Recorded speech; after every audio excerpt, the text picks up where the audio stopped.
जैसा कि आप सभी जानते हैं कि कुछ दिन पहले हमने आपको पानीपत के सरकारी अस्पताल की तस्वीरें दिखाई थी कि किस तरह से विकलांग लोगों को विकलांगता प्रमाण पत्र बनवाने के लिए सुबह से लेकर शाम तक सरकारी अस्पताल में पड़ा रहना पड़ता है और शाम होते होते उनका हौसला जवाब देने लगता है, क्योंकि लोगों को यह तक पता नहीं रहता कि शाम होते होते भी उनके प्रमाण पत्र बन पाएंगे या नहीं।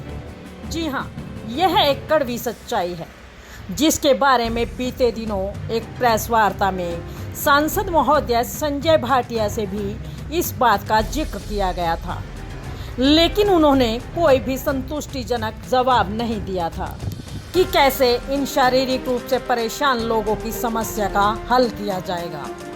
अब की बार जब हम अस्पताल में गए तो फिर नज़ारा वैसे का वैसा था।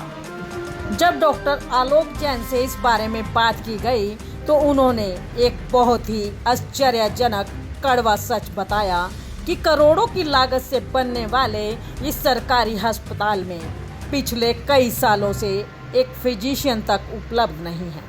जी डॉक्टर साहब, ये जो विकलांगता का सर्टिफिकेट बनता है, इसमें सबसे पहले तो ये बताइए कितना समय लगता है? समय तो सवेरे इसमें एंट्री करनी शुरू कर देते हैं। रजिस्टर के अंदर में जो मरीज आते हैं जी 9 साढ़े 9 बजे एंट्री करनी शुरू कर देते हैं जी और उसके बाद जो है स्पेशलिस्ट आके अपना देखता है क्या हैंडीकैप है, उसके हिसाब से उसके फार्म के अंदर उसकी परसेंटेज ऑफ हैंडीकैप लिख देता है, रजिस्टर में एंट्री कर देता है।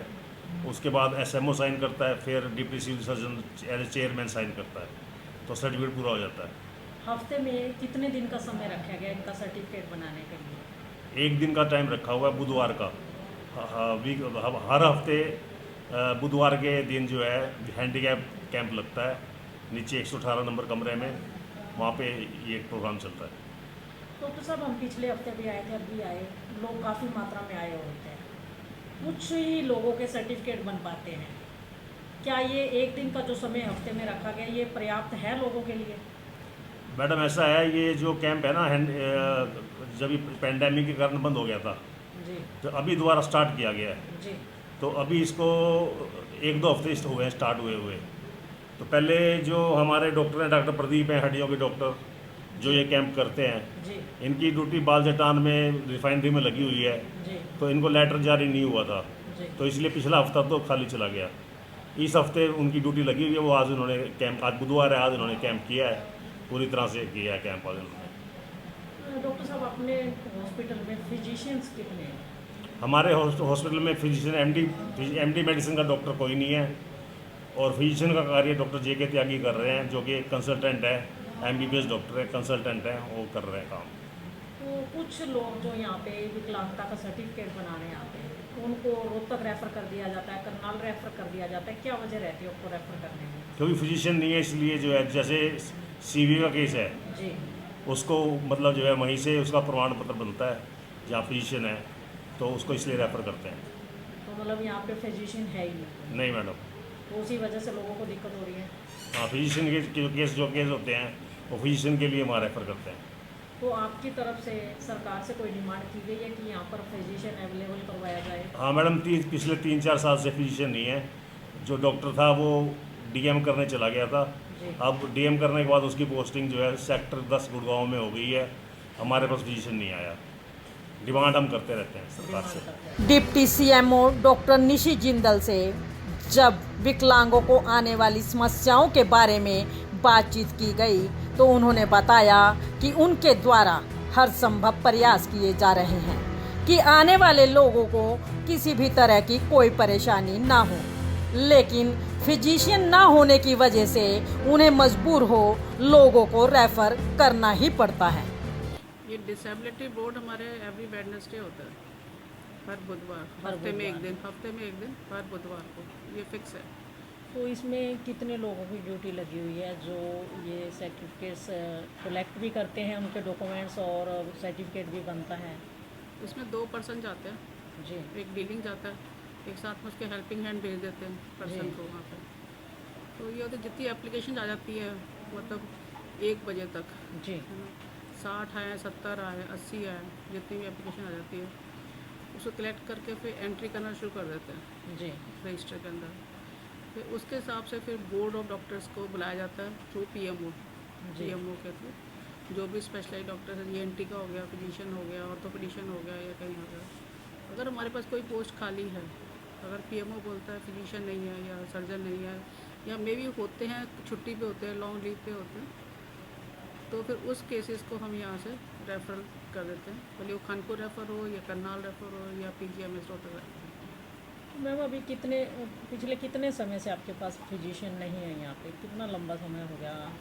फिजिशियन बीच में एक बार डेपुटेशन हुई थी, ज्वाइन किया था अभी, जी तो वो फिर उनकी डेपुटेशन ख़त्म हो गई थी, 1 महीने से तो फिजिशियन है नहीं। उससे पहले कोरोना के पैंडमिक की वजह से बोर्ड भी नहीं चला था, बोर्ड भी अभी शुरू हुआ है बोर्ड जी। में।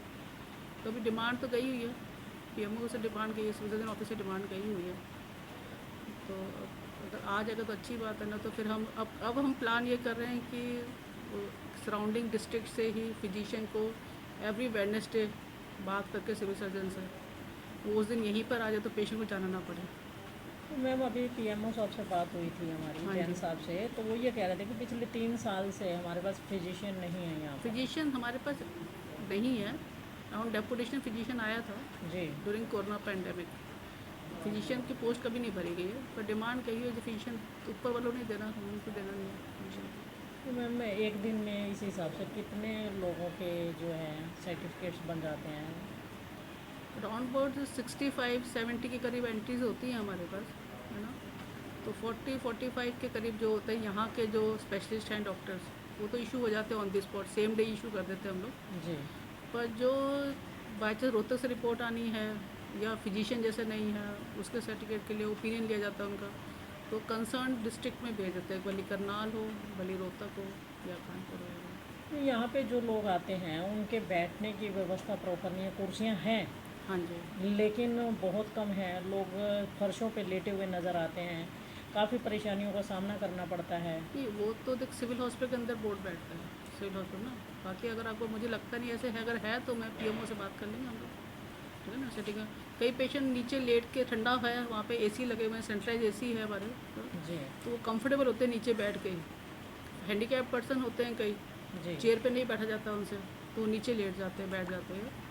तो बाकी अगर आपको लगता है ऐसे तो वो मैं देख लेंगे, बात कर लेंगे PMO से। मैम लास्ट वीक भी हम आए थे वेडनेसडे को और अब भी आए हैं, लेकिन कुछ लोग असंतुष्ट हैं। उनका कहना है कि सुबह से शाम तक हम लोग बैठे रहते हैं लेकिन कोई काम नहीं हो पाता उनको, मतलब एक बात कहते हैं जैसे कि धक्के खा के वापस जाना पड़ता है। भाई ऐसे एज़ पर रिकॉर्ड भी अगर देखा जाए तो इतनी एंट्री, अगर 60-70 पेशेंट की एंट्री हो रही है तो ये तो नहीं कि काम नहीं हो पा रहा। जी अगर 45-50 के डिसेबिलिटी सर्टिफिकेट सेम डे ही इशू हो रहे हैं और बोर्ड बैठ के असेस कर रहा है, मेडिकल चेकअप करेगा, उसके एक्सरे कराने एक्सरे कराएगा, जी। उसके बाद में अपनी असेसमेंट रिपोर्ट देगा कितनी डिसेबिलिटी है। तो ये तो नहीं मैं कह सकती कि काम नहीं हो रहा, काम तो अपने लेवल पे हो ही रहा है, पर जो गवर्नमेंट की मजबूरियां हैं, फिजिशियन जैसे नहीं है, जी एक बार एंट्री होगी, यहाँ फिजिशियन नहीं है, फिर रेफ़र होगा स्लिप पेशेंट, तो उसको लगा मैं सुबह से शाम तक बैठा हूँ, मुझे सर्टिफिकेट नहीं मिला, वो तो हमें रेफ़र ही करना पड़ेगा पेशेंट को। तो 4 बजे 5 बजे रेफरल स्लिप मिल जाती है उसको, तो पेशेंट को लगता है मुझे डिसेबिलिटी सर्टिफिकेट नहीं मिला, मैं सुबह के आया हूँ। मैम आपका शुभ नाम? Doctor Nishi Jindal, deputy civil surgeon.